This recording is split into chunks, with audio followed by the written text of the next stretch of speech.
On the evening of Friday, May 21st, 1993, a 29-year-old woman named Kem Wenger clapped her hands together in front of her with happiness in the basement of the Golden Congregational Church in rural Iowa.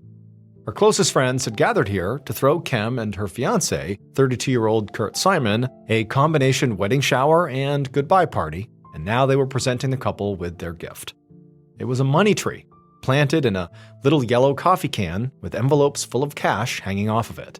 Kem and Kurt both smiled and began making their way through the crowd to give everybody a big hug and to say thank you. Tonight was a big night for them. All their plans were finally falling into place. Tomorrow, they would pack all of Kurt's belongings into their car, and they would drive 230 miles south from the place where he had been living in Iowa to the city of Bloomington, Illinois, just outside of Chicago, where Kem already lived. And in Bloomington, they would begin their new life together as a soon-to-be married couple, raising Kem's 2 children from previous relationships. It had been a whirlwind 8 months since they had first met on actually a blind date. Kem had known almost immediately that Kurt really was something special, but it hadn't been easy for them to get to this point. They both had almost no money. Kurt was studying to be a Presbyterian minister and living in Iowa to finish seminary school, and Kem was a single mom living in Bloomington who had just recently quit her office job because her coworker was sexually harassing her. She'd taken on off-the-books work as a hairdresser and house cleaner, but she still had to rely on public assistance to make ends meet. The long-distance relationship itself was also just exhausting, with all the driving back and forth. And it didn't help that Kem had contentious relationships with the fathers of both of her kids. Her 1-year-old son's father, Dale Fosdick, was always late with his child support payments, and he still acted like he was entitled to walk right into Kem's house anytime he wanted. Kurt had actually recently confronted him about doing that and told him to stop, which Dale did not seem to appreciate. Her 7-year-old daughter's father, Todd Wenger, really wasn't much better. Todd fought with Kem all the time over their custody arrangement, and he and her other ex, Dale, were actually friends, which really annoyed Kem. But now, as somebody handed Kem a piece of cake in the church basement, all those problems seemed like they were about to get a whole lot smaller. Kurt was moving in, and Kem was about to get her whole life organized. Waiting for her at home in Bloomington, she had a whole collection of modern bride magazines so she could plan their wedding, and she and Kurt were actually talking about Kurt maybe adopting her son.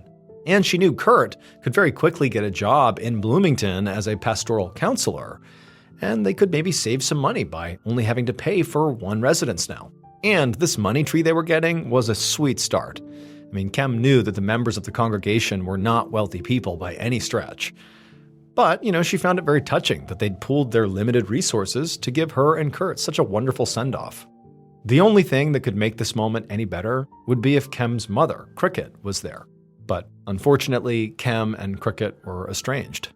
Kem wished she could be closer to her mother, but Cricket had a mean streak, and for some reason, she really hated Kurt. Kem finished her cake and then checked the time, and she realized, it was time to go, so she tapped Kurt on the shoulder as he was speaking to some friends. They had a lot left to pack tomorrow morning, and they had a long drive ahead of them. So Kem and Kurt made their goodbyes and then headed out of the church holding hands. The next day was Saturday, May 22nd, and Kem and Kurt spent the first part of the day packing and then the second part driving. And then finally, at 10:30 p.m. that night, they pulled their car into the driveway of Kem's 2-story house in Bloomington, the home they would now share together. Kem just sat for a second in the passenger seat while Kurt got out of the car and opened up the trunk. They had a lot of stuff to carry in, but Kem was just exhausted and frankly didn't feel like doing it quite yet. So she watched as Kurt went ahead and walked up the front stairs carrying a box and the money tree. He unlocked the door, he stepped inside, and then a minute later, he came back out empty-handed. And at that point, Kem sighed and decided she better get out and help too. Kurt was halfway back down the stairs as Kem grabbed her own box out of the trunk and walked her way into the house into the foyer of her home. She put her box down and was about to go back outside and do another trip with Kurt when she paused. There was something she didn't recognize on the floor of the foyer that had not been there when she had left for Iowa. Kurt was outside facing away from the house when an intense wave of pressure hit him from behind. And nearly at the exact same time, this booming sound like some kind of explosion filled his ears. He stumbled forward almost uncontrollably and then whipped around and called out for Kem. but his ears were ringing now and he couldn't really tell if she had answered. There was smoke pouring out from the front door of their house, and instinctively he just ran into the house, into the foyer to go find Kem. When he got in there, there's all this smoke and chaos, there's shards of broken glass everywhere, and also he noticed all these little pieces of what looked like metal kind of all over the foyer. Kurt screamed Kem's name over and over, and he looked frantically all around through all the rubble, but it was impossible to see. It was like everything was destroyed in here. And so now, beginning to gasp from all the smoke, he started walking around the foyer, kind of ducking below the smoke as best as he could, and that's when he saw legs on the floor.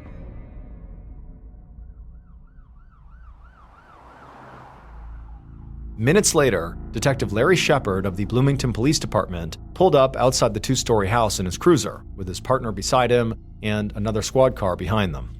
Shepard did not usually respond to 911 calls because he was a homicide detective, but he had happened to be in the area when dispatch requested officers go check out a report of potentially a shotgun blast on a residential street.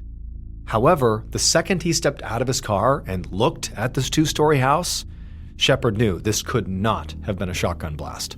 There was all this black smoke billowing out the front door of the house, and although Shepard couldn't see any fire, he could hear the fire alarm going off inside. And outside, the street was chaos. There were all these people who Shepard guessed must be neighbors shouting and running around, and there was debris everywhere. Broken glass and splintered pieces of wood and chunks of metal that had basically been blown out of the house out onto the street. In the driveway of this home, Shepard could see there was a man who had his hands on his head and he looked frantic, and he was yelling the name Kem over and over again as he looked towards the destroyed house. And it was at that point Shepard realized there must be someone or multiple people inside of the house, and he really couldn't wait for backup to go find them. So he and his partner shouted for everyone to stay back, and then they raced up the stairs into the smoke. Once Shepard was inside the front foyer, he could tell there was no active fire, just lots of smoke kind of hanging in the air, and he looked around and he saw there was a 6-inch hole on the wall right near the front door, and there was another hole right in the floor of the foyer. But even though he saw those things pretty quickly, his attention quickly snapped to the body of a woman who was on the ground, and it was immediately clear that there was nothing they could do for her. Literally half of her head was just missing. In his entire career, Shepard had never worked a murder case where the weapon was a bomb. But standing in this blackened, destroyed foyer over the charred body of this woman, Shepard felt sure that that is exactly what he was looking at right now. Around this point, the officers from the other squad car had now come up the stairs and into the house. But Shepard told them to get back, go back outside, because the scene was not safe to process yet. They needed the fire department here, and they needed the bomb squad, because there could be more explosives. Not long afterwards, Shepard and the other officers stood on the front lawn as members of the fire department and the state police bomb squad combed through the scene. By this point, Detective Shepard had learned a bit more about what had happened. The dead woman was Kem Wenger, and the man he had seen screaming in the driveway was Kem's fiancé, Kurt Simon. Neighbors said the pair had arrived around 10:30 p.m., and a couple of the neighbors had actually noticed them before the blast went off when they started unloading their car. These neighbors said that they saw Kurt be the first one to go inside the house, and when he did, he went in carrying a box that he had pulled from the back of the car. And then these neighbors said they saw Kurt come out again, empty-handed, but he went down to the back of the car again, and he appeared to put something in the trunk. And at the same time, Kem had grabbed a box from the car, and she went into the house by herself, and that's when the explosion happened. Shepard was troubled by these accounts. He thought it was suspicious that Kurt had been able to walk into the house without getting hurt, and then just seconds later, Kem goes in and her arrival seems to have triggered the explosion. And so naturally, he wondered if maybe that box Kurt was carrying that he went inside with, maybe that was the bomb, and he planted it. And then when he left, she goes in and it obviously goes off. And then also he wondered, what had Kurt put back into his car after he came out again? What did he put into the trunk? But even more suspicious than any of that was what a preliminary sweep of Kem's home had turned up in the basement. And that was wires, gunpowder, and fuses. Shepard did not need to be a bomb expert to know that these could be components of a bomb. and that whoever killed Kem must have built the bomb right there in her basement, which naturally made Kurt Simon the number one suspect. So Shepard told a crime scene tech to process Kurt's vehicle and pay extra attention to the trunk. Then the detective walked over to Kurt himself. And Kurt was rocking back and forth, and he was crying, and he was still just saying Kem over and over and over again. Shepard asked Kurt if he could tell him, what had happened here. And Kurt looked at him with this vacant and shocked expression, and he told the detective that he didn't know what happened. He'd gone inside with a box, and he had just started back down the stairs when he felt the blast behind him. And at this, Shepard's eyes narrowed, because according to the neighbor's account, they said Kurt was actually at his trunk, putting something back into the car at the time of the explosion.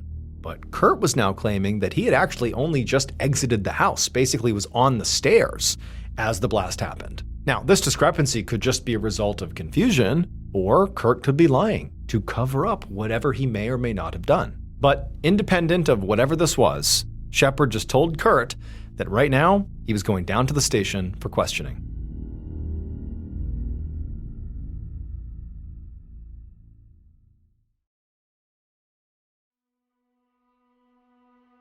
Several hours later, a little before dawn on Sunday, May 23, 1993, Detective Shepard walked out of the interrogation room in the Bloomington, Illinois police station, where he'd just spent more than an hour hammering Kurt Simon with questions about his murdered fiancée.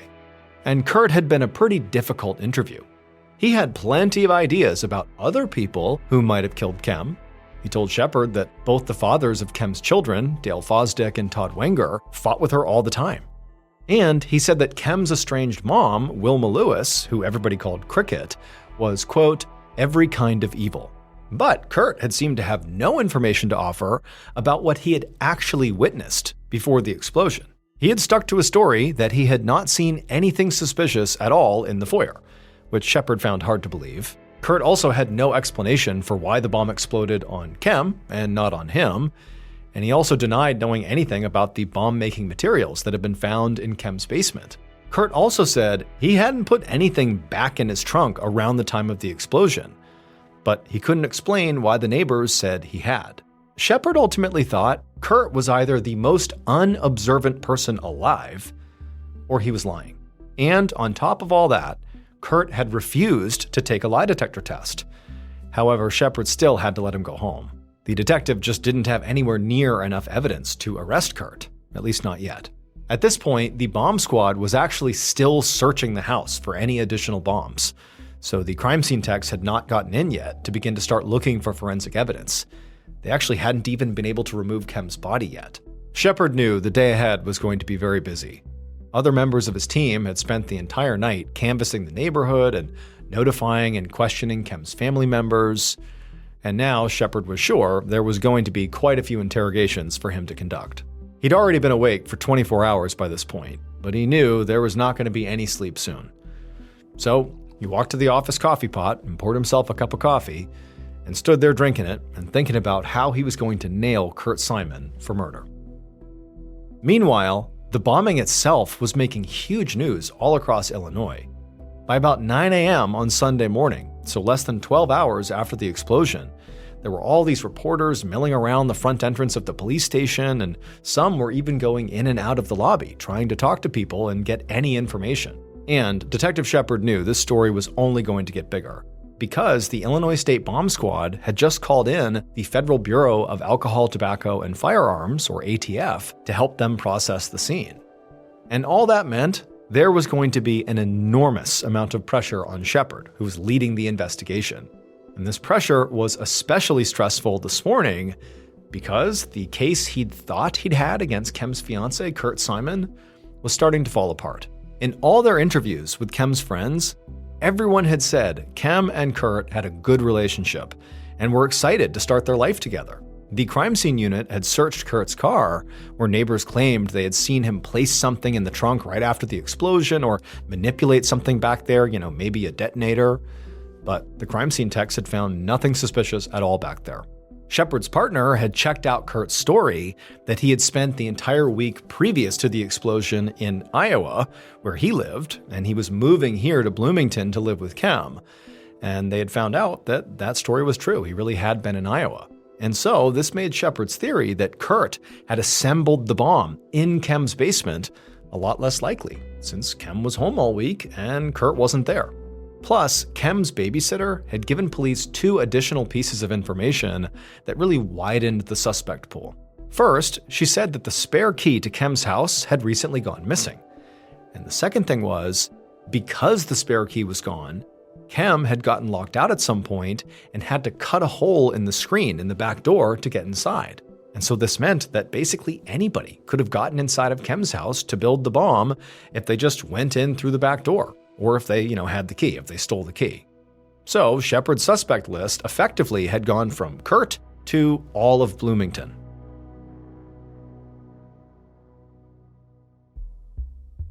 Just before lunchtime, Shepard walked into the station's interrogation room where Kem's ex-husband, Todd Wenger, was sitting waiting for him.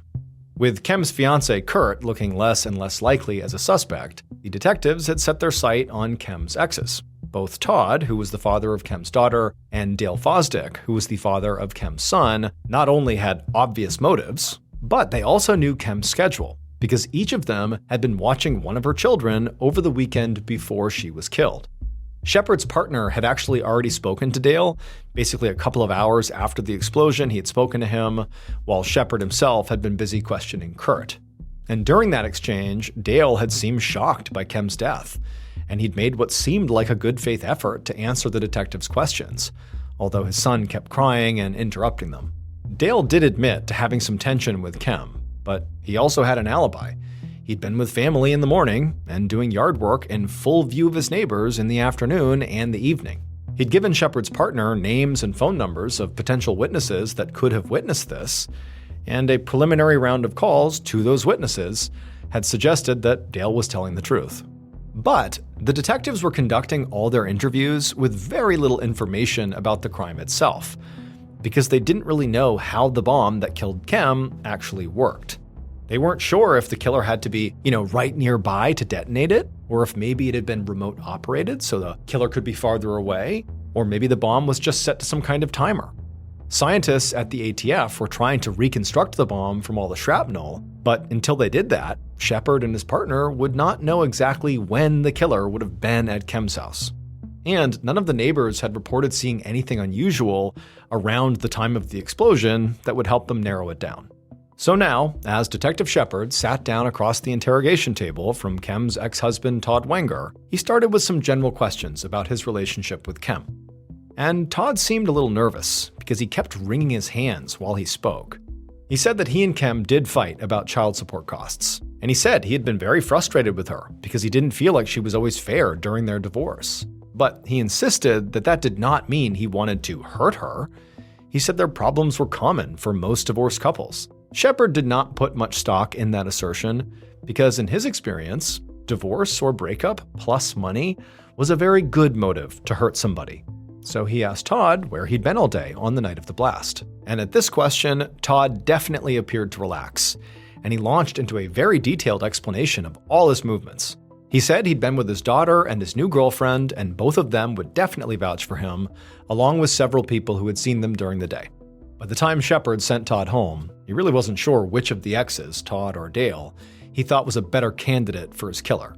Both had clearly been fighting with Kem or had real tension with Kem, but both had alibi witnesses. So, Kem's fiancé, Kurt, might have had the opportunity to plant the bomb if it was set shortly before the explosion, but he had no clear motive. As for Todd and Dale, they seemed to have plenty of motive, but no real opportunity. And so Shepard decided his next move should be to talk again to Kem's family. Maybe they would be able to help him sort out his flawed suspect list.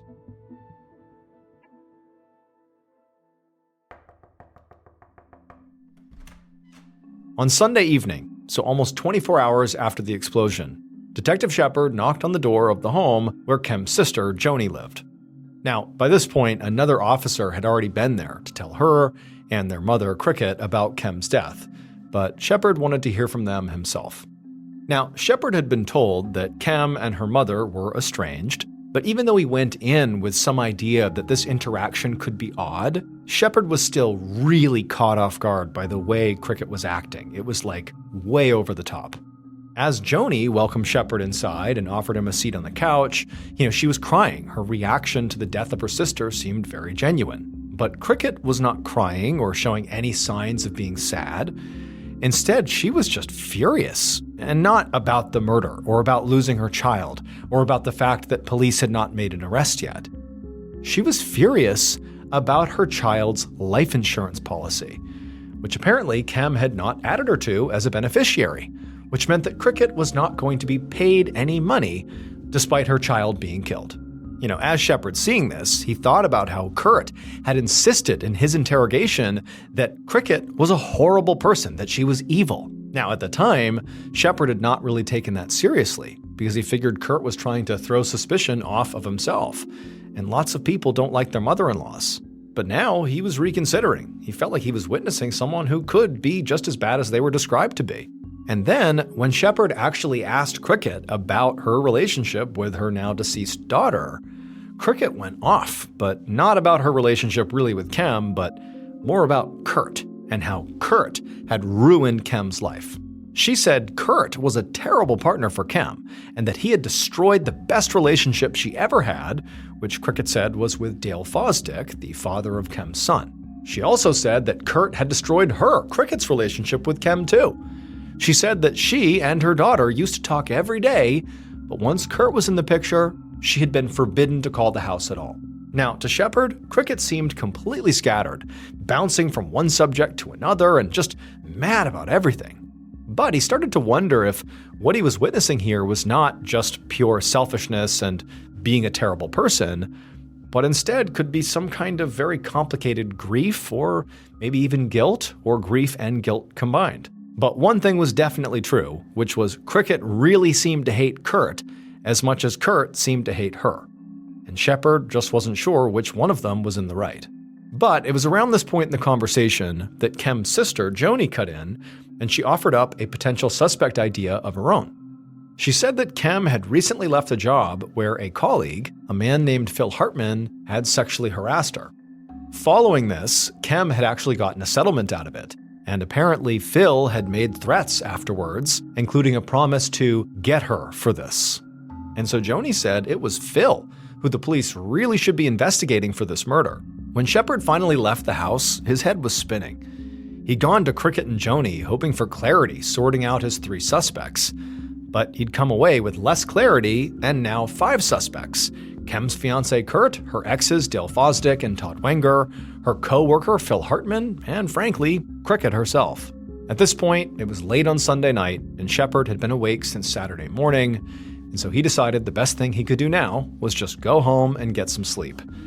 That way, he could come back with a clear head on Monday morning and maybe make sense of it then.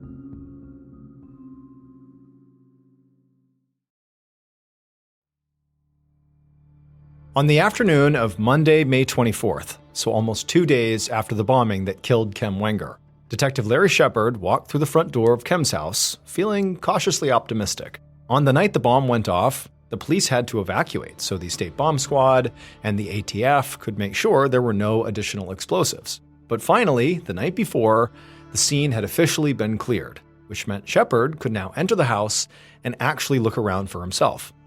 Inside the house, he could see that the foyer was still in complete disarray, although Kem's body by this point had been removed and autopsied. There were also now all these little flags and markers all over the place, pointing out how she'd been positioned on the floor and where various bomb fragments and other evidence had been collected. And also now, because the feds had completed a preliminary assessment of the bomb, Shepard could actually imagine how the bombing went down. There was a 6-inch hole in the foyer floor, and Shepard now knew that that was where the bomb had been placed, right there on the ground, probably concealed in some kind of a small box or package. From the autopsy, which had shown distinct damage to Kem's right hand, Shepard knew that what likely happened was that she had spotted the package and picked it up with her right hand, which then triggered the explosion. And this was actually the single most important thing the feds had been able to determine, that the bomb was motion activated. This was huge, because it meant the bomber did not have to be at or even near Kem's house to trigger the explosion manually, which meant they could have left this thing there any time during the weekend. This also explained why there were a bunch of wires and bomb-making materials found in the basement, because if the bomb had been built somewhere else and transported to Kem's house in, say, a car, the bomb could have exploded along the way. So what likely happened was that Kem's killer brought a partially finished bomb to Kem's house that would not detonate as they carried it, and then they put the final touches on it right on site once it was actually in position in the foyer. This also meant the bomber had to be pretty sophisticated, because building a bomb like this took technical skill, it took some intelligence and real attention to detail, because if you don't have those things, you can set off the bomb and kill yourself. And so, in Shepard's mind, this likely took Kem's mother, Cricket, right off the table. She just did not strike him as organized enough or really coherent enough to build this type of bomb. She just seemed way too scatterbrained. Kem's exes, Dale Fosdick and Todd Wenger, both worked with machines for a living, so they were definitely still in. And her fiancé, Kurt, was highly educated, so he was still in. Shepard wasn't sure about Phil Hartman, the co-worker who Kem had accused of sexually harassing her. He had reached Phil by phone that morning, and Phil had told him he was working in Louisiana at the time the bomb went off, hundreds of miles away. But Shepard knew just being physically far away from the bomb when it went off was not a perfect alibi, because it was motion activated. You could place it and then travel and be far away.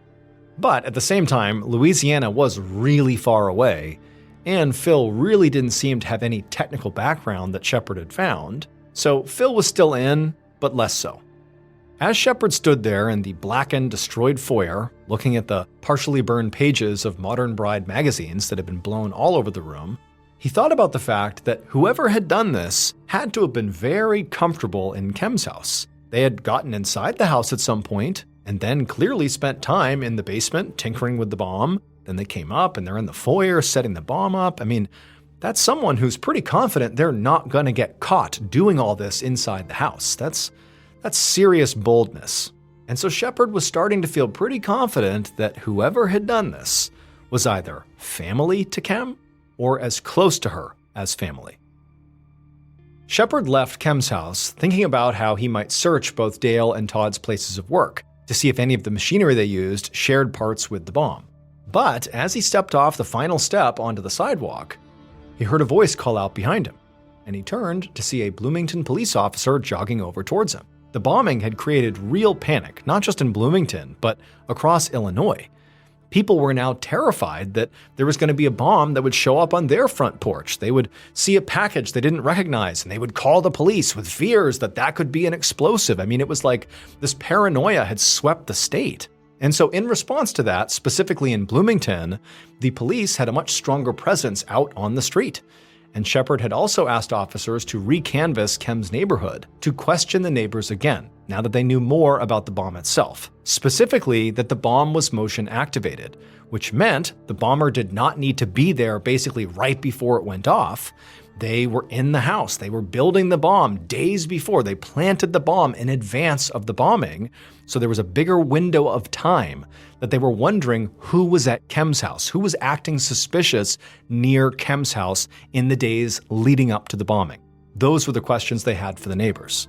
And so this officer that was running over to Shepard, that's what they had been doing, recanvassing the neighborhood. And when he reached Shepard, he told him he'd found something. Shepard eagerly followed the officer over to one of Kem's neighbors' houses, and there he saw a little girl, maybe 10 or 11 years old, standing nervously next to her father.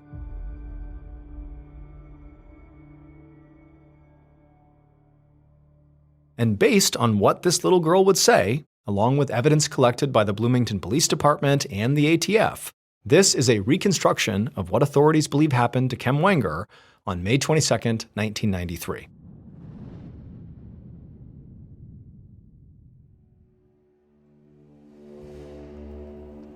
At around 10:30 that morning, the killer pulled up in their car outside of Kem's house. They picked up a bag that was sitting on their passenger seat, which contained a partially completed pipe bomb and some tools.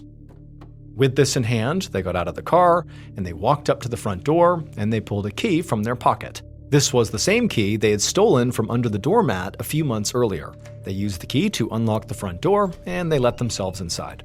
The killer then walked down to the basement, where they took all the various items from the bag and placed them on the counter, and they got to work. The killer was not worried about getting caught. They knew this neighborhood very well, and everybody in this neighborhood knew them, and they would not find it suspicious at all to see them there. Plus, they knew they would have an alibi for the time period when the bomb actually would go off. Once the bomb was mostly assembled, the killer gathered up most of their things. They left behind some random supplies in the basement, but figured it didn't really matter since the explosion would take care of everything.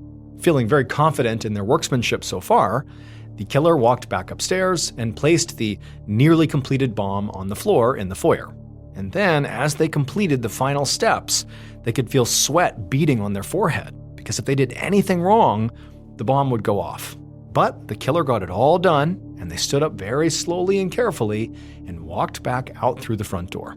But before they could get in their car and drive away, they saw one of the neighborhood girls playing in the yard next door. And the girl looked at them and waved and said hello. And the killer, who felt like they belonged there and no one will remember me, they waved back. Well, the little girl remembered that interaction, and she would tell Detective Shepard who she saw leaving Kem's house. It was none other than Kem's ex-boyfriend and the father of her son, Dale Fosdick.